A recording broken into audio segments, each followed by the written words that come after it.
अच्छा जी बेटा, ये क्वेश्चन है ये आप लोगों में से एक स्टूडेंट ने सेंड किया है।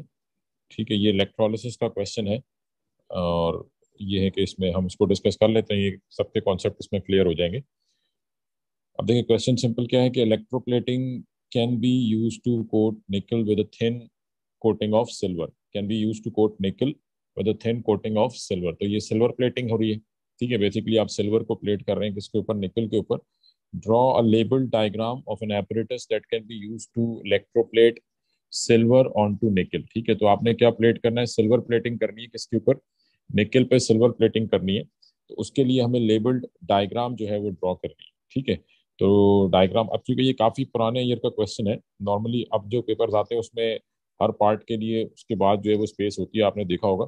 बट जो पुराने पेपर्स हैं, मतलब 2006-07 से पहले के, तो उसमें ऐसे पूरा क्वेश्चन आ जाता था और फिर वो अलग से आपको जो है वो शीट दी जाती थी क्वेश्चन को लिखने, आंसर्स के लिए। बट अब क्योंकि क्वेश्चन पेपर में ही स्पेस होती है। ठीक है, बट ये कि हमने थोड़ा सा कॉन्सेप्ट क्लियर करना है, तो चले हम क्वेश्चन सॉल्व कर लेते हैं।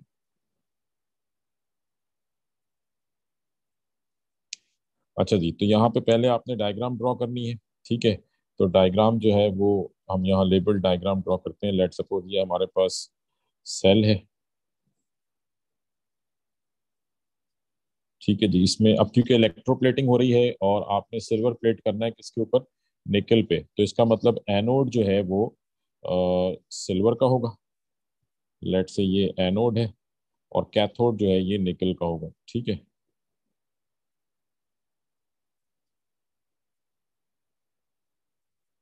तो सपोज हमने कह दिया कि जी दिस इज कैथोड, और इन दोनों को हमने बैटरी से कनेक्ट कर दिया। ये plus terminal, minus terminal, so this is silver AG, और ये निकल है जिसपे प्लेटिंग करनी है। क्योंकि हमने कहा था कि जिस मटेरियल को आपने कोट करना है, सिल्वर प्लेटिंग करनी है, तो silver would be used as an anode.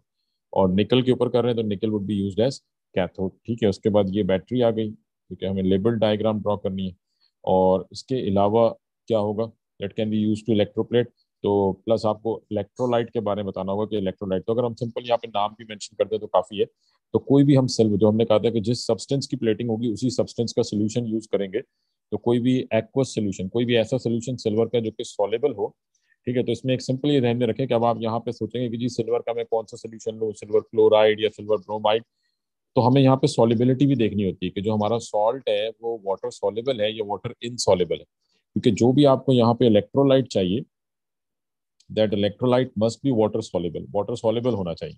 ठीक है, तो आगे हम चल के जब सॉल्ट्स पढ़ेंगे तो वहाँ सॉलिबिलिटी रूल्स भी पढ़ेंगे, बट फिलहाल जस्ट मैं आपको एक आइडिया दे रहा हूँ कि जब भी आपको कोई सॉलेबल सॉल्ट चाहिए हो, ठीक है, तो आप जो भी मेटल है उस मेटल के साथ नाइट्रेट जो है वो लगा दें। यानी यहाँ पे मैं सॉल्ट ले लूंगा एक्वस सिल्वर नाइट्रेट, क्योंकि मुझे पता है कि all the nitrates are water soluble. ठीक है, ये आप भी आगे चल के पढ़ेंगे। फिलहाल अभी ये ध्यान रख लें, नाइट्रेट्स जितने भी होते हैं वाटर सॉल्युबल होते हैं। प्लस मुझे ये भी पता है कि नाइट्रेट जो है ये रिएक्शंस में इन्वॉल्व नहीं होगा। तो मतलब इन दोनों रीजंस के ऊपर, first of all solubility, secondly reactions. तो मुझे पता है एक्वस सिल्वर नाइट्रेट का मतलब सोल्यूशन में सिल्वर आइंस होंगे, नाइट्रेट आइंस होंगे, हाइड्रोजन आइंस होंगे, हाइड्रोक्साइड आइंस होंगे। ये अगर आप आइंस ना भी शो करें तो काफी है। सिंपल हमें डायग्राम शो करनी थी, कैथोड, एनोड, बैटरी और लेबल्ड इलेक्ट्रोलाइट, कि हमने इलेक्ट्रोलाइट कौन सा यूज किया है। जी, ये पार्ट क्लियर है बेटा सबको? हाँ जी, इसमें किसी को कोई कंफ्यूजन? ये डायग्राम वाला पार्ट सबको क्लियर है? ठीक है जी, तो हमने सिंपल क्या किया यहाँ पे, डायग्राम ड्रॉ करी। ठीक है, ये थोड़ा सा आपको आइडिया हो गया कि सोल्यूशन जो है वो इलेक्ट्रोलाइट किस तरह से चूज करने। अच्छा, सेकंड पार्ट क्या है कि right equations with state symbols for the reaction at the anode and cathode. तो एनोड और कैथोड के रिएक्शन, एनोड पर क्या रिएक्शन होगा? Silver will move into the solution in the form of silver ions Ag plus. तो at anode, anode का अगर मैं रिएक्शन लिखूं तो एनोड का रिएक्शन क्या होगा? Ag, जो कि एनोड पर मौजूद है, it will lose electron, oxidation होगी and moves into the solution as silver ions. ये एनोड का रिएक्शन हो गया। देन एट कैथोड, कैथोड पे क्या होगा? यही जो आपके सिल्वर आयंस हैं they will move towards the cathode. ठीक है, जैसा हम पहले डिस्कस कर चुके हैं। तो silver ions will move towards the cathode, they gains electron and deposit at the cathode। ठीक है, तो ये सॉलिड की फॉर्म में डिपॉजिट हो जाएंगे। ये रिएक्शन हो गए। Solution of two salts A and B, आपके पास दो सॉल्ट हैं A and B, were electrolysed using carbon electrodes, carbon के इलेक्ट्रोड्स के साथ आपने इलेक्ट्रोलिसिस की है, किसकी, दो सॉल्ट है A and B, the following products were collected. ठीक है, सॉल्ट ए से हमें क्या प्रोडक्ट मिल रही है, oxygen and hydrogen. Oxygen obviously anode पे मिल रहा होगा और कैथोड पे हाइड्रोजन गैस। ठीक है, और सॉल्ट बी से हमें क्लोरीन गैस मिल रही है एट एनोड और हाइड्रोजन गैस एट कैथोड। ठीक है, तो हमें दोनों सॉल्ट्स के प्रोडक्ट बता दिए गए हैं। अब क्वेश्चन क्या है, suggest the name of the two salts A and B, हमें दोनों सॉल्ट्स के नाम बताने हैं। ठीक है जी, क्वेश्चन क्या है कि suggest the name of the two salts, दोनों सॉल्ट्स के नाम बताने। तो अब सिंपल मैं यहाँ पे देखता हूँ कि सॉल्ट ए जो है उसमें ऑक्सीजन गैस प्रोड्यूस हो रही है, तो ऑक्सीजन गैस कौन से आयन से प्रोड्यूस होती है जी, ऑक्सीजन गैस जो है, ये अगर सॉल्ट्स का सोल्यूशन हो, एक्वस सोल्यूशन हो, तो विच ion will produce oxygen gas, हाँ जी, ऑक्साइड आयन। ऑक्साइड आयन तो अगर मोल्टन फॉर्म में हो ना तो बेटा, तो फिर हम ऑक्साइड आयन की बात करेंगे। ठीक है, मतलब लेकिन क्योंकि ये सॉल्ट का सोल्यूशन है, तो सॉल्ट में जो है वो हमारे पास एक्वस सोल्यूशन होगा, and yes hydroxide ion, hydroxide ion जो है, क्योंकि ऑक्साइड आयन जो है, मतलब अगर सोल्यूशन में ऑक्साइड आयन है, थोड़ा सा इसका कॉन्सेप्ट यहाँ क्लियर कर ले, आपने भी सॉल्ट वैसे पढ़े नहीं है। ऑक्साइड आयन क्या होते हैं, O2 माइनस। ठीक है, O2 माइनस। अब ऑक्साइड्स जो हैं ये सारे के सारे बेस होते हैं, वो हम आगे चल के पढ़ेंगे। ठीक है, यहाँ पे उन्होंने क्लियरली बता दिया कि ये सॉल्ट है। सॉल्ट है तो इसका मतलब हमारे पास ऑक्सीजन गैस जो है वो हाइड्रोक्साइड आयन से ही आएगी, ये हम इक्वेशन पहले पढ़ चुके हैं। ठीक है, क्योंकि एक्वस सोल्यूशन ऑफ सॉल्ट होगा, एक्वस सोल्यूशन का मतलब वाटर मौजूद होगा, वाटर ब्रेक होगा तो we get hydroxide ion. So that means कि हमारे पास सोल्यूशन में हाइड्रोक्साइड आयंस मौजूद होंगे। क्लियर हो गई बेटा ये बात। कभी भी जब सॉल्ट की बात होगी तो हम ऑक्साइड आयन नहीं लिखेंगे। ठीक है, तो पहली चीज तो हमारे पास जो ऑक्सीजन गैस है, it comes from hydroxide ion, ये मुझे मतलब मालूम है कि ये जो ऑक्सीजन गैस है ये कहाँ से आ रही है, हाइड्रोक्साइड आयन से आ रही है, और hydrogen gas obviously hydrogen ion से आएगी। ठीक है, तो इसका मतलब एट कैथोड जो है वो कौन से आयन जा रहे हैं, हाइड्रोजन आयन, और एनोड की तरफ कौन से आयन जा रहे हैं, हाइड्रोक्साइड आयन। तो हम कोई भी ऐसा सॉल्ट ले सकते हैं जिसमें ऐसा मेटल मौजूद हो जो हाइड्रोजन से रिएक्टिविटी में ऊपर हो, तो हाइड्रोजन से रिएक्टिविटी में ऊपर आप सोडियम भी ले सकते हैं। ठीक है, और क्योंकि हमें हाइड्रोक्साइड डिपॉजिट कराना है, तो मुझे पता है ऐसे दो आयन्स हैं जो कि कभी भी डिस्चार्ज मतलब डिपॉजिट नहीं होंगे, तो सल्फेट और नाइट्रेट। तो सोडियम नाइट्रेट ले लें, NaNO3, और सोडियम सल्फेट, और पोटेशियम सल्फेट और पोटेशियम नाइट्रेट, यानी किसी भी ग्रुप 1 के सॉल्ट को आप सल्फेट या नाइट्रेट के साथ जोड़ सकते हैं।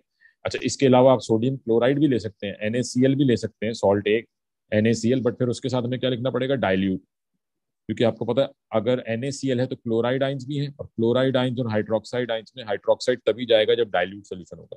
तो बेहतर यही है कि आप सोडियम नाइट्रेट या सोडियम सल्फेट या पोटेशियम नाइट्रेट या पोटेशियम सल्फेट, इस किस्म का कोई भी सॉल्ट ले लें, यानी कोई भी ऐसा सॉल्ट जिसमें मेटल वो हो जो हाइड्रोजन से रिएक्टिविटी में ऊपर हो, और नॉन मेटल या आप कह लें कि जो नेगेटिव आयन है वो ऐसा हो जो डिपॉजिट ना हो, जो रिएक्शन में इन्वॉल्व ना हो।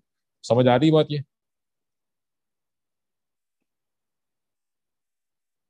हाँ जी, सॉल्ट ए क्लियर है, कैसे डिसाइड करना है, जी बेटा सबको क्लियर है।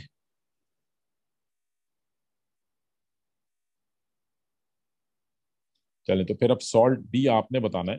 सॉल्ट बी जो है वो आप बताएंगे। अब आप बताएं, क्लोरीन और हाइड्रोजन गैस है, क्लोरीन एनोड पे बन रहा है, हाइड्रोजन कैथोड पे बन रहा है, तो अब आप बताएं कि सॉल्ट कौन सा होगा, सॉल्ट का नाम बताएं आप कि what salt would be have if we are getting chlorine at the anode and hydrogen at the cathode.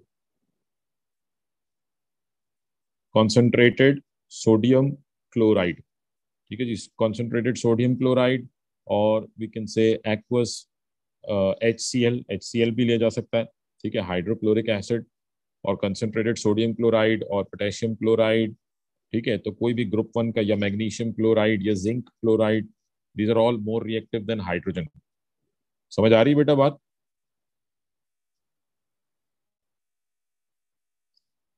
ठीक है, तो आपने कोई भी ऐसा सॉल्ट ले लेना है जिसमें क्लोरीन भी आता हो और ऐसा मेटल हो जो हाइड्रोजन से रिएक्टिविटी में ऊपर हो, तो वी कैन टेक concentrated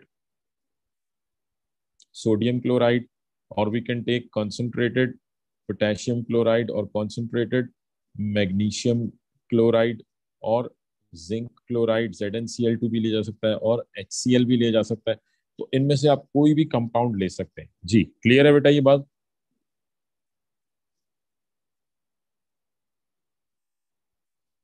मतलब अगर आप यहाँ पे MS चेक करेंगे तो आपको एक से ज्यादा आंसर्स मिलेंगे, ठीक है ना। तो ये सिंपल जो है वो हमारे पास क्वेश्चन था।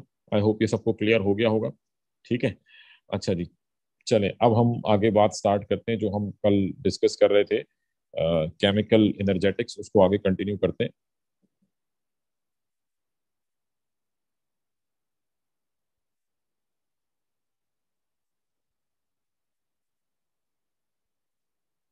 अच्छा जी, ये हम लास्ट टाइम डिस्कस कर रहे थे केमिकल एनर्जेटिक्स। इसमें हमने एक्सोथर्मिक, एंडोथर्मिक, और लास्ट में जो हमने बात की थी कि एक्सोथर्मिक रिएक्शंस की खास बात क्या है कि energy of product would be less than energy of reactant, और एंडोथर्मिक रिएक्शंस में क्या होगा कि energy of product would be higher than the energy of reactant. Product की जो एनर्जी होगी वो रिएक्टेंट की एनर्जी से ज्यादा होगी। ये हमने कल डिस्कस कर लिया था। आई होप यहाँ तक सबको क्लियर होगा, ठीक है जी। अच्छा, अब इसके बाद चले हम नेक्स्ट आगे बात करते हैं।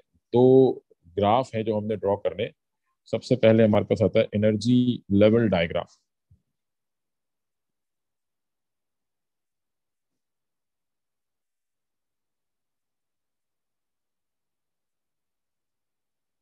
एनर्जी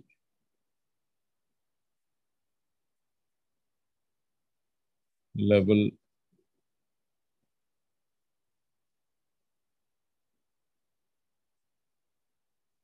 डायग्राम, ठीक है जी। ये सिंपल सी डायग्राम्स हैं जो कि हमने यहाँ पे ड्रॉ करनी है। अच्छा जी, एनर्जी लेवल डायग्राम। अब सपोज आपसे कहा जाए कि जी draw the energy level diagram for exothermic reaction. Exothermic reaction के लिए हमें एनर्जी लेवल डायग्राम ड्रॉ करनी है, ठीक है। तो इसमें सिंपल आप क्या करेंगे, सबसे पहले तो आप एनर्जी एक्सेस ड्रॉ करेंगे, ठीक है, एक्स एंड वाई एक्सेस। तो सपोज ये हमारा वाई एक्सेस है और ये हमने एक्स एक्सेस ड्रॉ कर लिया, ठीक है। इसमें आपने लेबलिंग करनी है। वाई एक्सेस जो है ये दैट वुड बी एनर्जी, और एक्स एक्सिस जो है ये कहलाएगा रिएक्शन प्रोग्रेस, ठीक है। तो reaction progress is bit like time, मतलब आप टाइम की बात कर रहे हैं कि कैसे रिएक्शन प्रोसीड कर रहा है, ठीक है। अच्छा, अब एक्सोथर्मिक रिएक्शन के लिए आप ड्रॉ कर रहे हैं। बेसिकली जो एनर्जी लेवल डायग्राम है, दिस शोज के how the energy is changing during a chemical reaction, यानी those reactions in which heat energy is involve. तो उसमें जो हीट चेंज आ रहा है, जो एनर्जी चेंज आ रहा है, उसको हम रिप्रेजेंट कर रहे होते हैं कि कैसे हीट चेंज आ रहा है। तो हम कहते हैं कि जी before starting the chemical reaction, जो भी रिएक्टेंट्स हैं आपके, लेट सपोज हम कह रहे हैं कि इस ए जो है वो कन्वर्ट हो रहा है बी में, तो ए क्या है, रिएक्टेंट है, बी प्रोडक्ट है। हम कह रहे हैं कि this is an exothermic reaction. तो एक्सोथर्मिक रिएक्शन में किसकी एनर्जी ज्यादा होती है, रिएक्टेंट्स की एनर्जी ज्यादा होती है या प्रोडक्ट्स की एनर्जी ज्यादा होती है? जी बेटा, एक्सोथर्मिक रिएक्शंस में किसकी एनर्जी ज्यादा होती है, रिएक्टेंट्स और प्रोडक्ट? रिएक्टेंट्स की एनर्जी ज्यादा होती है, ठीक है। तो हम सिंपल क्या करेंगे, हम कहेंगे कि जी जो before starting the reaction reactants की कुछ ना कुछ एनर्जी होगी। तो आपने कहा जी this was the amount of energy of reactant, ये रिएक्टेंट्स की एनर्जी थी, ठीक है। ये आपने रिएक्टेंट्स की एनर्जी आपने कहा this is the energy of reactant, ये रिएक्टेंट्स की एनर्जी है, ठीक है। ये हमने रिएक्टेंट्स की एनर्जी शो कर दी। ऐसे ही जब रिएक्शन कंप्लीट होगा, once the reaction is completed, तो प्रोडक्ट की भी कुछ ना कुछ एनर्जी होगी, और उसको हम रिप्रेजेंट कर देते हैं कि let's say this is the energy of product, ठीक है, this is the energy of product. तो अब ये जो प्रोडक्ट की एनर्जी है, it is less as compare to the energy of reactant. ये आप देख सकते हैं कि प्रोडक्ट की एनर्जी रिएक्टेंट्स की एनर्जी से कम है। तो अब इसमें हम सिंपल एनर्जी चेंज शो करते हैं कि जब ये रिएक्शन हुआ है तो रिएक्टेंट्स जो है वो मतलब ओवरऑल एनर्जी में डिक्रीज आया है, और ये हमारे पास एनर्जी डिक्रीज है कि मतलब रिएक्टेंट्स की एनर्जी, रिएक्टेंट्स जब कन्वर्ट हुए प्रोडक्ट्स में तो एनर्जी में ओवरऑल एनर्जी में डिक्रीज आया। और ये जो एनर्जी में डिक्रीज आया है इसको हम रिप्रेजेंट करेंगे डेल्टा एच से, ठीक है। ये क्या कहलाएगा, डेल्टा एच कहलाएगा, ठीक है। इसको हम हीट चेंज भी कहते हैं, इंथैल्पी चेंज भी कहते हैं। एक मिनट जरा होल्ड कीजिएगा बेटा।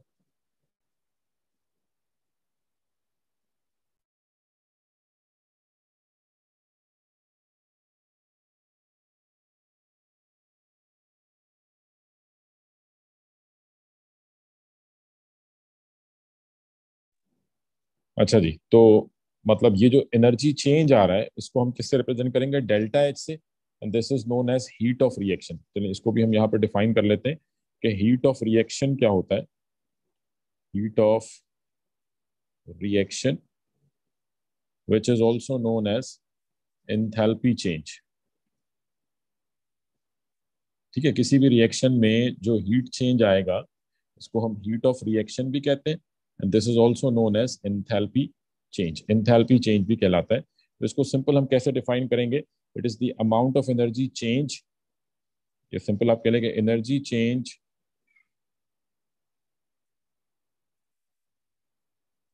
which occurs during a chemical reaction, which occurs during the take which takes place during a chemical reaction।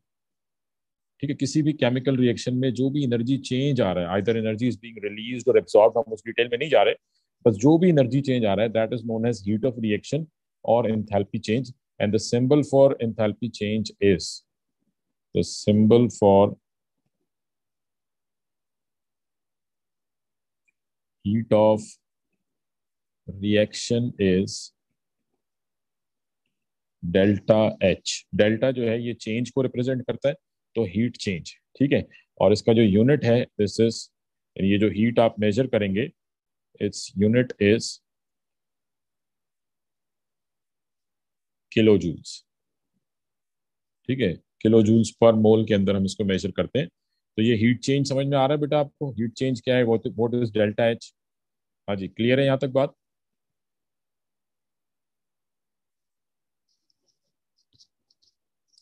ठीक है, तो ये हमने कहा कि जी रिएक्टेंट्स कन्वर्ट हो गए प्रोडक्ट में, तो ये डेल्टा एच जो है ये हीट चेंज है।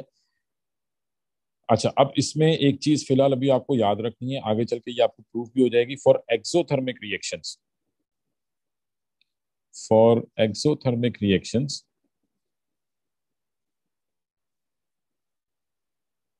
ये जो हीट चेंज होगा delta H will always be negative. ठीक है, for exothermic reaction delta H की जो वैल्यू होगी, ये हम आगे कैलकुलेट भी करेंगे, डेल्टा एच की जो वैल्यू होगी that would always be negative, minus में आंसर आएगा। तो अगर किसी भी केमिकल रिएक्शन में, यानी हाउ वुड वी नो कि जी रिएक्शन एक्सोथर्मिक है या एंडोथर्मिक है, रिएक्शन से कैसे पता लगेगा? तो अगर डेल्टा एच नेगेटिव है तो इसका मतलब रिएक्शन एक्सोथर्मिक। ठीक है, फॉर एक्सोथर्मिक रिएक्शन, ये एक्सोथर्मिक की निशानी है, आप ये सिंपल देख सकते हैं कि एनर्जी कम हो रही है, एनर्जी में डिक्रीज आ रहा है। ठीक है, रिएक्टेंट्स की एनर्जी, प्रोडक्ट्स की एनर्जी रिएक्टेंट की एनर्जी से कम है, तो रिएक्शन एनर्जी में डिक्रीज आ रहा है, एनर्जी रिलीज हो रही है, that's why delta H is negative. आगे चल के इसको प्रूव भी करेंगे, फिलहाल सिर्फ इसको ध्यान रख लें कि for exothermic reaction delta H is negative. Exothermic reactions के लिए डेल्टा एच नेगेटिव होती है। ठीक है, ऐसी अगर मुझे एनर्जी लेवल डायग्राम ड्रॉ करनी हो for endothermic reactions, for endothermic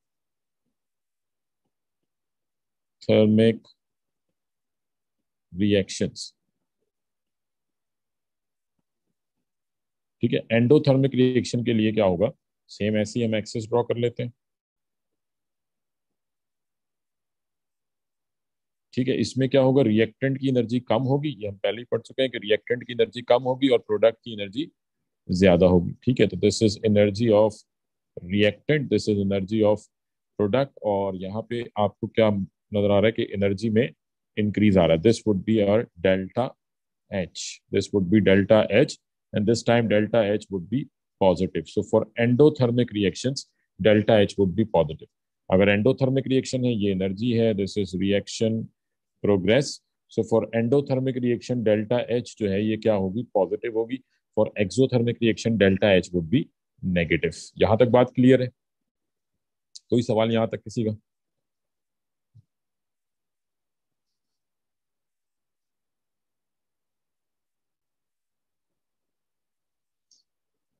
ठीक है जी बेटा, सबको क्लियर है यहां तक?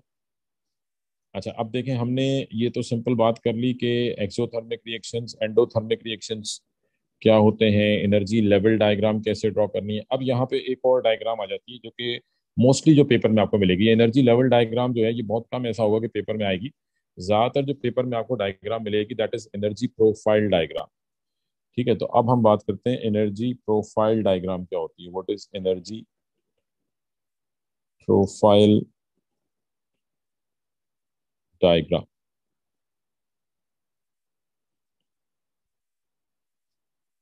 ठीक है, तो एनर्जी प्रोफाइल डायग्राम जो है इसको आपने सिंपल, इसमें भी हम सेम वैसे ही एक्सेस ड्रॉ करेंगे।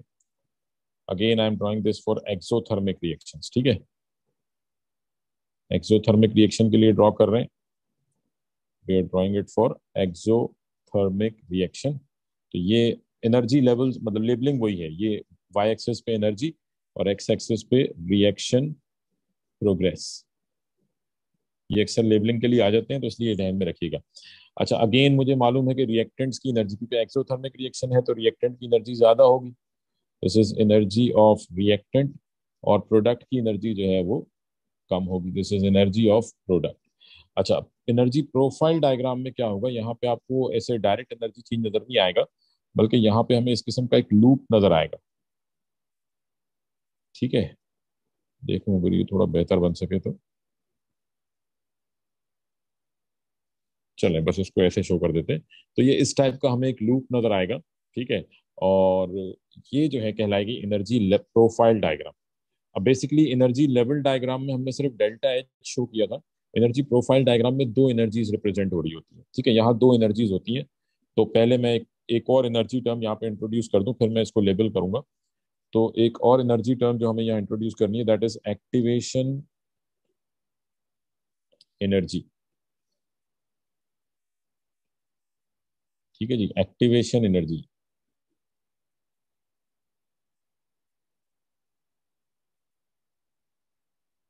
तो एक्टिवेशन एनर्जी क्या है, पहले आप इसको समझ लें, फिर हम लेबलिंग की तरफ जाएंगे। व्हाट इज एक्टिवेशन एनर्जी, पहले इसकी डेफिनेशन लिखें कि it is the minimum amount of energy, it is the minimum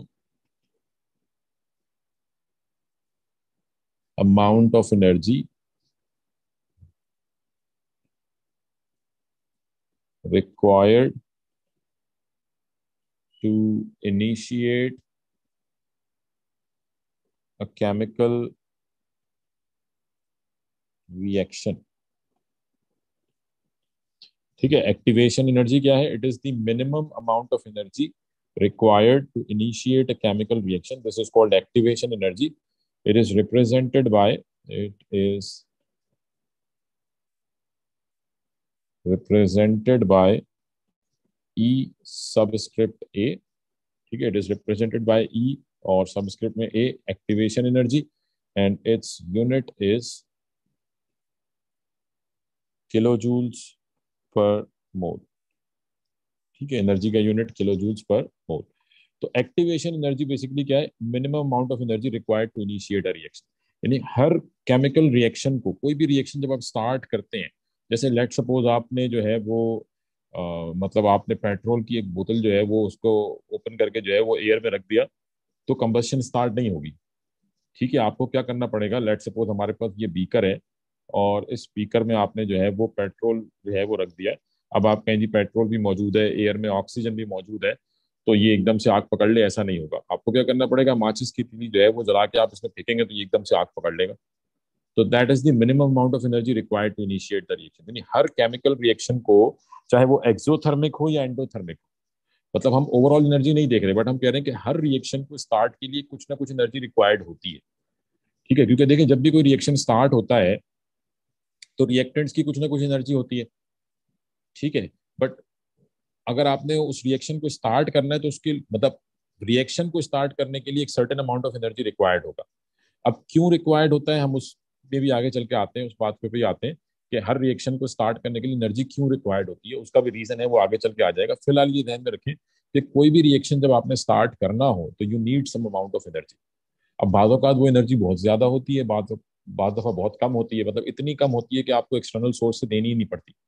जैसे हमने लास्ट टाइम भी बात की थी कि अगर आप एक बीकर में एसिड और बेस ऐड करें तो दे विल रिएक्ट डायरेक्टली, मतलब इनको कोई आपको हीट नहीं देनी पड़ेगी। तो ये जो एसिड और बेस हैं, इनको भी रिएक्शन के लिए कुछ ना कुछ अमाउंट ऑफ एनर्जी रिक्वायर्ड था, बट वो इतना कम था कि वो इन्होंने सराउंडिंग से खुद ही गेन कर लिया। ठीक है, तो बाद का that amount of energy is very less and sometimes it is very high. ठीक है, but whatever it is, ये ध्यान में रखें कि for every chemical reaction we need a certain amount of energy and that energy is known as activation energy, वो कहलाएगा activation energy. और इसको हम ग्राफ में एनर्जी प्रोफाइल डायग्राम में कैसे शो करेंगे, हम कहेंगे जी बेसिकली ये रिएक्टेंट्स की एनर्जी है, this is the energy of reactant and this is where reaction starts. यानी ये जो मैक्सिमम पीक आपको नजर आ रहा है एनर्जी की, this is where the reactants, देखिए मैंने आपसे बार बार एक ही बात कहता हूँ, जितनी एनर्जी बढ़ती है स्टेबिलिटी कम होती जाती है।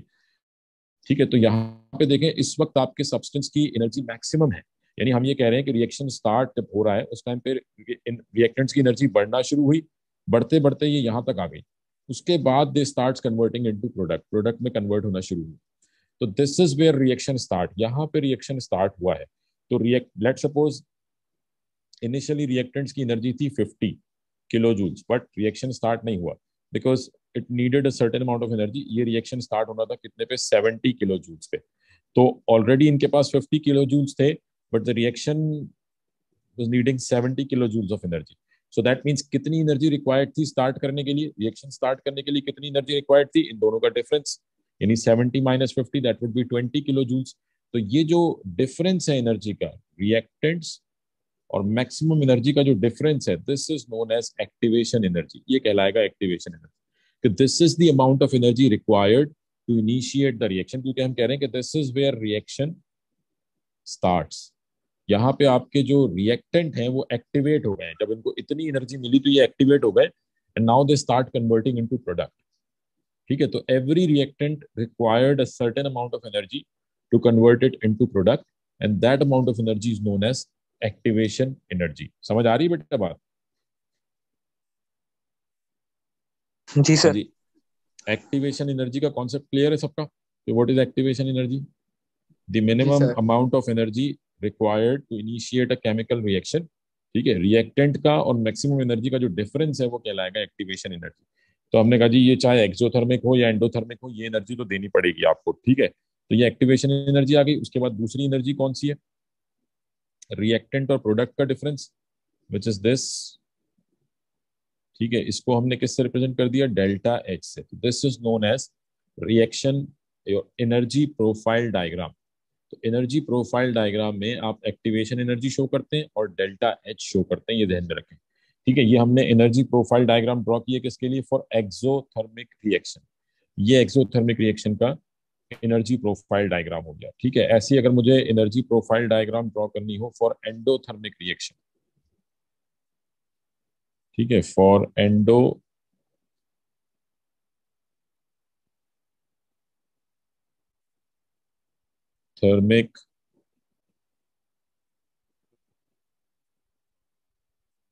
Reactions, for endothermic reaction. तो एंडोथर्मिक रिएक्शन में क्या होगा? अगेन हम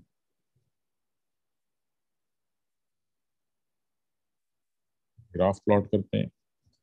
ठीक है जी, और इस दफा रिएक्टेंट की एनर्जी कम है, this is the energy of reactant, and this is the energy of product, product की एनर्जी ज्यादा है।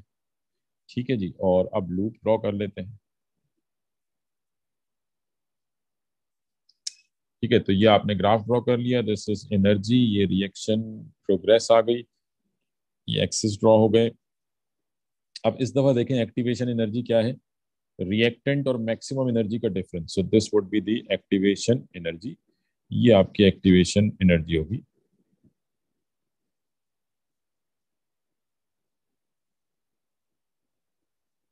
ठीक है, हमने कह दिया जी this is activation energy, E A activation energy. और रिएक्टेंट और प्रोडक्ट का जो डिफरेंस है, रिएक्टेंट का और प्रोडक्ट का जो डिफरेंस है, दिस इज डेल्टा एच। तो ये एक्सोथर्मिक और एंडोथर्मिक रिएक्शन, यानी एक्सोथर्मिक की तो हमने पहले ड्रॉ कर ली थी, ये एंडोथर्मिक रिएक्शन के लिए हमने एनर्जी प्रोफाइल डायग्राम ड्रॉ की है। ठीक है जी, आई होप कि ये समझ में आ गई होगी सबको किस तरह से ड्रॉ की गई है। हाँ जी, सर, क्लियर है ये? जी। ये एक्टिवेशन एनर्जी के लिए भी हमें लाइन ही बनानी पड़ेगी, हाँ मतलब अब जैसे एनर्जी डेल्टा एच के चेंज लिए शो, बने। एनर्जी चेंज शो कर रहे हो ना, कि बेसिकली आप ये बता रहे हो कि जो एक्टिवेशन एनर्जी है ये बेसिकली है क्या? Maximum energy minus energy of reactant. ठीक है, सही है। ये मैक्सिमम एनर्जी, ये जो हमने एरो हेड ड्रॉ किया है, ये जो एरो है ये सिंपल क्या शो कर रहा है कि एक्टिवेशन एनर्जी क्या है? रिएक्टेंट और मैक्सिमम का डिफरेंस है। जी। ठीक है। ओके। हाँ जी बेटा, क्लियर है ये? सबको डायग्राम समझ में आ गई है किस तरह से ड्रॉ करनी है? ये बहुत इंपॉर्टेंट है, इसकी लेबलिंग भी समझ लें, क्योंकि ये पेपर में अक्सर बनाने को आएगी। 3 मार्क्स की ये डायग्राम आ जाएगी, सिंपल आपको लेबल करना है, डायग्राम ड्रॉ करनी है, मुफ्त के आपको 3 नंबर मिल जाएंगे इसमें। ये क्लियर है? एनर्जी प्रोफाइल डायग्राम सबको कैसे ड्रॉ करनी है? For exothermic and for endothermic reactions. ठीक है, तो ये हमने सिंपल एनर्जी प्रोफाइल डायग्राम्स जो है वो डिस्कस कर ली। ठीक है, कि how to draw energy profile diagram. अच्छा, अब जरा आ जाए, आपने यहाँ तक तो बात समझ ली कि एनर्जी प्रोफाइल डायग्राम कैसे ड्रॉ करते हैं, एक्टिवेशन एनर्जी क्या होती है। एक और चीज इसमें नोट कर लें, अ, अभी मैंने आपको बताया था एंडोथर्मिक में डेल्टा एच का यूनिट, डेल्टा एच का जो साइन होता है वो क्या होता है, पॉजिटिव होता है। और एक्सोथर्मिक में डेल्टा एच का साइन क्या होता है, नेगेटिव होता है। ठीक है, लेकिन एक्टिवेशन एनर्जी दोनों में पॉजिटिव होती है, ये ध्यान में रखिएगा। एक्टिवेशन एनर्जी हमेशा आप देंगे, कभी ऐसा नहीं होगा कि रिएक्शन स्टार्ट करने के लिए एनर्जी रिलीज करनी पड़े, नहीं। आइदर रिएक्शन इज एक्सोथर्मिक और endothermic, you have to give energy. So that means either it is an exothermic or endothermic reaction, delta H will always be positive। delta H हमेशा positive होती है, चाहे exothermic reaction हो या endothermic reaction हो। हाँ जी, यहाँ तक किसी का कोई क्वेश्चन, कोई कंफ्यूजन है तो बेटा पूछ लें।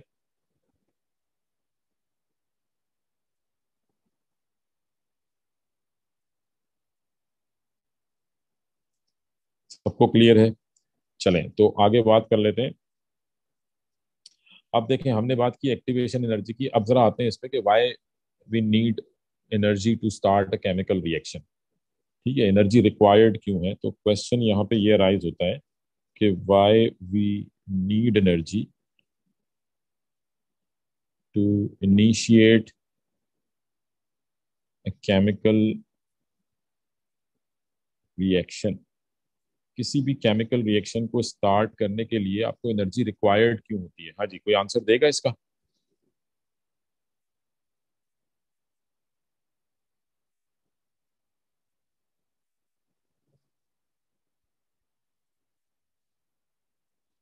जी बेटा, क्या आंसर हो सकता है इसका? Why we need energy to initiate a chemical reaction, किसी भी रिएक्शन को स्टार्ट करने के लिए हमें एनर्जी क्यों रिक्वायर्ड होती है?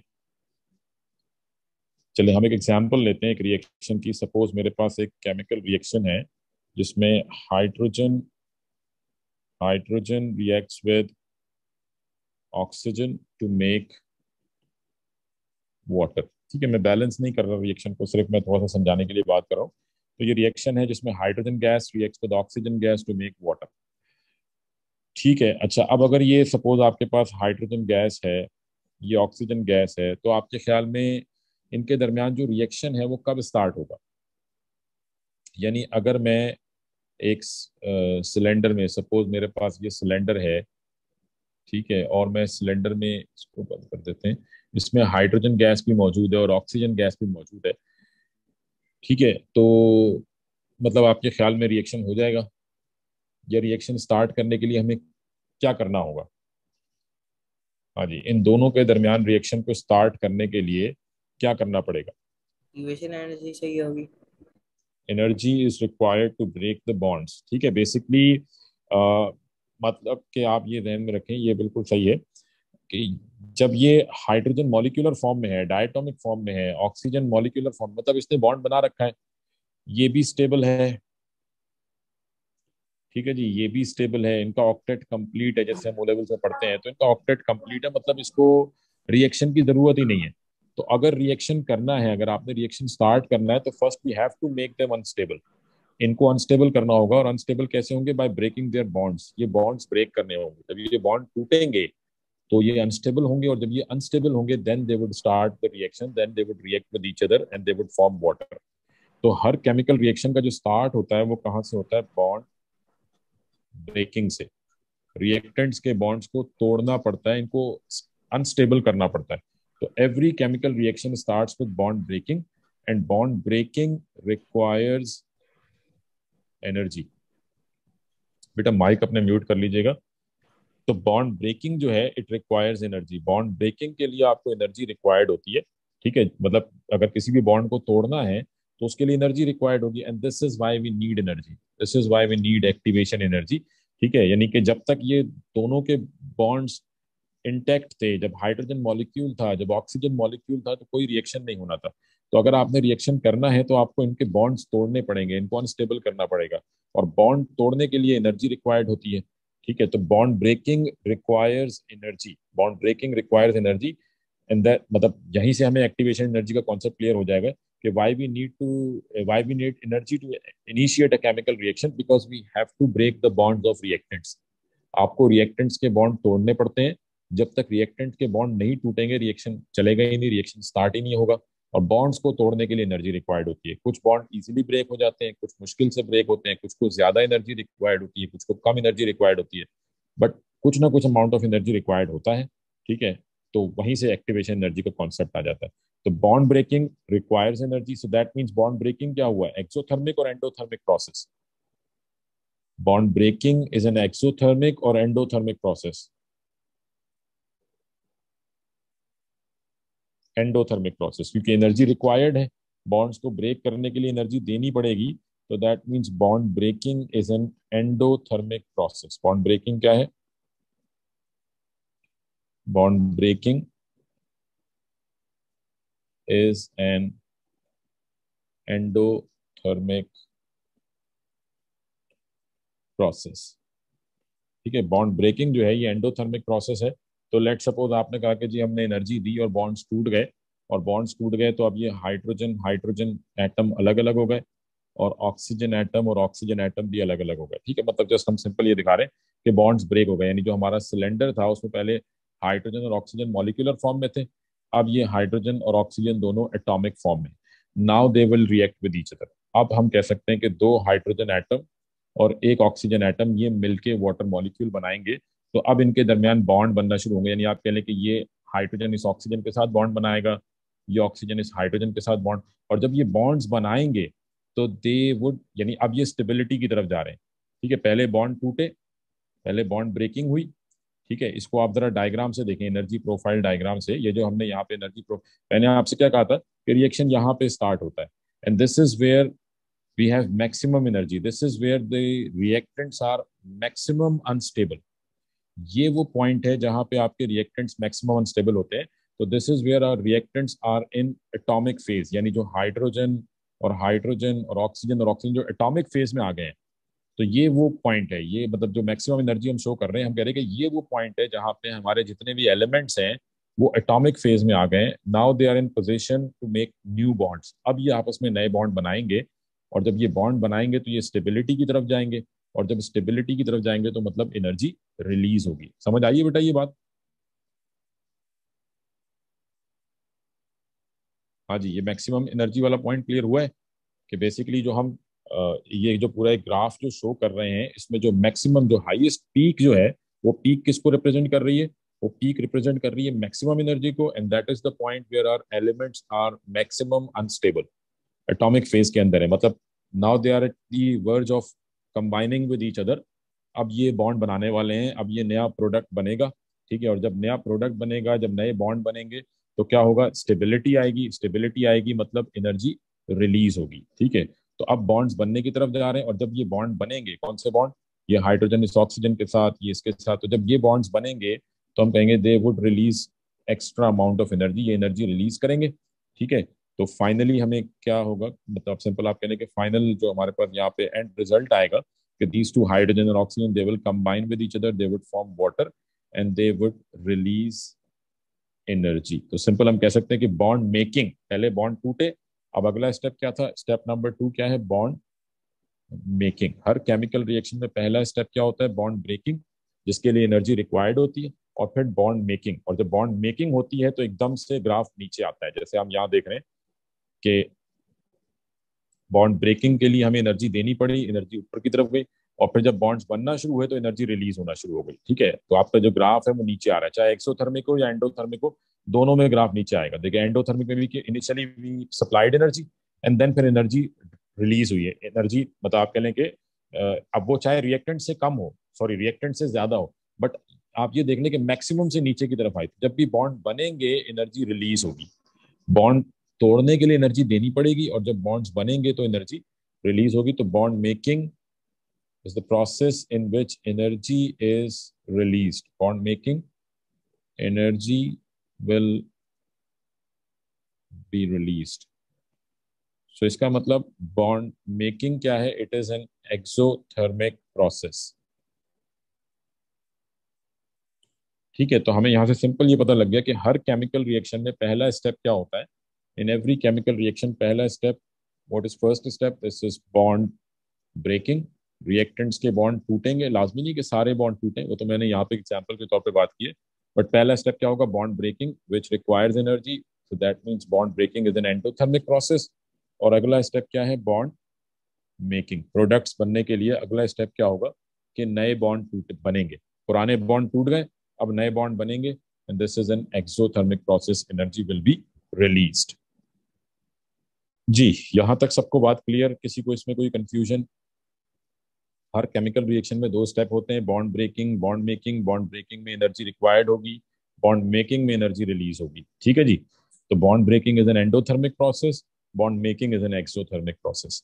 यहाँ तक सबको क्लियर है? किसी को इसमें कोई क्वेश्चन, कोई कंफ्यूजन? तो ये हमने अभी इसको आज यहाँ तक रखते हैं।